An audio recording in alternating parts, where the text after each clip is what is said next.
بھائی نے یہ سوال کیا ہے کہ آدم علیہ السلام نے کیا نبی علیہ السلام کے نام کا وسیلہ دیا تھا کہ اللہ نے ان کی توبہ کو قبول فرمایا، اور یہ کس حدیث کے اندر ہے؟ پیارے بھائیوں، پہلی بات تو یہ سمجھ لیں کہ آدم علیہ السلام کی توبہ کو اللہ نے قبول، جو انہوں نے دعا مانگی تھی، ربنا ظلمنا انفسنا وان لم تغفر لنا وترحمنا لنکونن من الخاسرین، کہ اللہ ہم نے اپنی جان پر ظلم کر لیا ہے، زیادتی ہو گئی ہے ہم سے، اللہ ہمیں معاف کر دے ورنہ ہم خسارہ پانے والے لوگوں میں سے ہو جائیں گے۔ تو یہ اللہ رب العالمین فرماتے ہیں ہم نے آدم علیہ السلام کی توبہ کو قبول فرما لیا۔ بھول ہو گئی تھی نا، جو جس روایت کے اندر ہے کہ آدم علیہ السلام نے وسیلہ دیا نبی علیہ السلام کے نام کا، تو اللہ تعالیٰ نے فرمایا کہ آپ کو کیسے پتہ چلا کہ یہ میرا نبی محمد صلی اللہ علیہ وسلم آئے گا؟ تو آدم علیہ السلام نے کہا اللہ آپ کے عرش پر کلمہ لکھا ہوا میں نے پایا، لا الہ الا اللہ محمد الرسول اللہ، میں نے محمد کے نام کا واسطہ دے دیا صلی اللہ علیہ وسلم۔ تو یہ روایت مستدرک حاکم جلد دوم کے اندر ہے، اور اس کے اندر ایک راوی ہے عبد الرحمن بن زید بن اسلم۔ اس روایت کو امام حاکم لکھنے کے بعد فرماتے ہیں اس راوی کو میں جانتا نہیں ہوں، اور یہ پہلی روایت میں اپنی مستدرک حاکم کے اندر اس راوی کی لے کر آیا۔ علامہ ذہبی علیہ الرحمہ فرماتے ہیں یہ راوی جو ہے یہ واہی تباہی مچانے والا راوی ہے، جو آیا اس نے پکڑ کر دین میں شامل کر دیا۔ تیسری بات، علامہ ذہبی علیہ الرحمہ نے اس روایت کو موضوع کہا ہے۔ چوتھے نمبر پر علامہ ذہبی علیہ الرحمہ فرماتے ہیں ایک سند کے اندر راوی آتا ہے عبداللہ بن مسلمہ الفہری، یہ بھی مجہول قسم کا راوی ہے، ہم نہیں جانتے اس کو۔ چوتھی بات، علامہ البانی علیہ الرحمہ وہ فرماتے ہیں کہ یہ جو روایت ہے نا یہ موضوع قسم کی روایت ہے، ثابت ہی نہیں ہے۔ لہٰذا میں نے دونوں چیزیں بتا دی ہیں۔ آدم علیہ السلام کی توبہ اللہ نے جو قبول فرمائی ہے وہ قرآن کے اندر موجود ہے،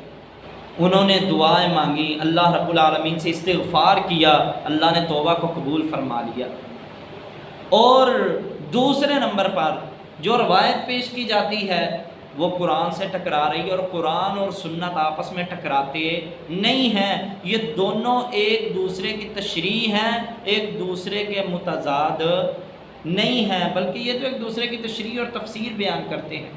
قرآن کی تشریح اور تفسیر بیان کر رہی ہے محمد الرسول اللہ صلی اللہ علیہ وسلم کی حدیث، اور یہاں پر پکڑ کر جب ایسی روایات کو پیش کیا جاتا ہے جو موضوع اور من گھڑت قسم کی روایتیں ہیں، تو پھر آپس میں قرآن اور حدیث کا ٹکراؤ ہوتا ہے۔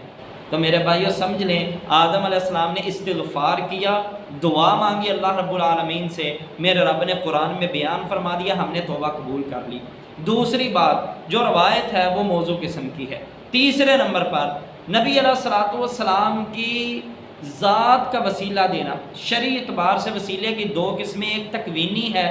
ایک شرعی ہے، یہ دو قسمیں وسیلے کی۔ تکوینی یہ ہے، تکوینی وسیلہ اس کو کہتے ہیں کہ ہم کوئی بھی اپنے مقصد کو پانے کے لیے ایسی چیز کے استعمال کریں جو چیز ہمیں اس مقصد تک پہنچا دے۔ پیاس لگی ہے جی، پانی پئیں گے، پانی ہمارے مقصد کو پورا کر دے گا، پیاس ختم کر دے گا۔ زمین بنجر ہو گئی ہے،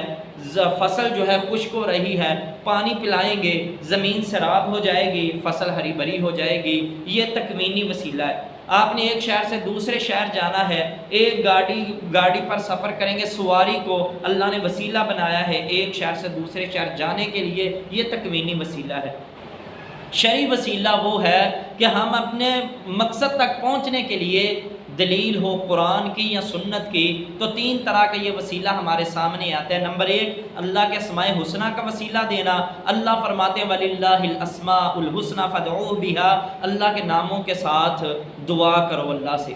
اللہ تو بڑا غفور الرحیم ہے، میں گنہگار، بے کس بیچارہ، نکما، عاجز، اللہ مجھ پر رحم فرما دے۔ اللہ تو بڑا رحیم ہے، رحمان ہے، اللہ مجھ پر رحم فرما دے۔ تو اللہ کے اسماء حسنہ کا وسیلہ دے۔ نمبر دو، اپنے نیک اعمال کا وسیلہ دینا، جیسا کہ صحیح بخاری مسلم کے اندر روایت ہے، متفق علیہ روایت ہے، نبی علیہ السلام نے بیان فرمایا وہ تین بندے جو گھر سے نکلے، غار میں پناہ لی بارش کی وجہ سے، پتھر لڑکا، غار کا منہ بند ہو گیا، انہوں نے اپنے نیک اعمال کا وسیلہ دیا، پتھر لڑک گیا۔ تیسری قسم جو ہے وہ ہے انسان کسی بزرگ کے پاس، نیک ولی کے پاس، اللہ کے نیک بندے کے پاس جائے اور ان سے دعا کروا لے، اس کی دعا کو بطور وسیلہ وہ اللہ کے حضور پیش کر رہا ہے کہ اللہ اس کی دعا قبول فرما کے میری یہ مراد پوری کر دے۔ صحابہ آتے تھے نبی علیہ السلام سے دعا کروانے کے لیے، لیکن کسی ایک صحابی نے بھی محمد الرسول اللہ صلی اللہ علیہ وسلم کا واسطہ نہیں دیا۔ میرے علم میں کوئی ایسی حدیث نہیں ہے صحیح سند کے ساتھ، ایک روایت بھی ایسی نہیں ہے کہ کسی صحابی نے نبی علیہ السلام کا واسطہ دیا ہو صحیح سند کے ساتھ، ایک روایت بھی نہیں ہے ایسی۔ اور جب نبی علیہ السلام فوت ہو گئے ہیں، حضرت عمر کا دور ہے، بارش کی قلت ہے، پہلے صحیح بخاری کی روایت ہے، صحابی آیا اللہ کے رسول بارش کی دعا مانگتے، نبی علیہ السلام نے دعا مانگی،